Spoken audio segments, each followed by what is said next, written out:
அடியாளங்கள். என்ன அடியாளம்? உன்னை பார்த்தவன ஒரு அடியாளம் வேணும். இவங்க வந்துட்டு ஆண்டவருடைய பிள்ளைங்க,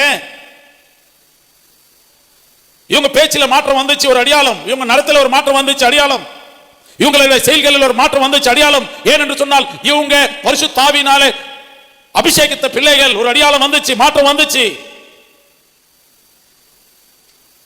அன்பு இல்லாம, சமாதானம் இல்லாம, தாழ்மை இல்லாம, மற்றவரோட பேசாம, எப்போ பார்த்தாலும் சரி கோபம், சண்டைகள், சச்சரவுகள் இருந்து நானும் ஆண்டவருடைய பிள்ளை என்று சொல்லி ஒரு நல்ல அடியாளம் இல்லாம, ஒரு நல்ல வாழ்க்கை இல்லாம, நான் கூட ஆண்டவர் பிள்ளை, நான் கூட அபிஷேகம் பெற்றுக்கொண்டு சொன்னா யார் அதை நம்புவாங்க?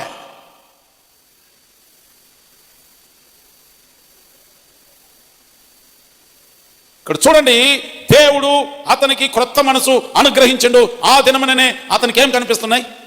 సూచనలు కనిపిస్తున్నాయి.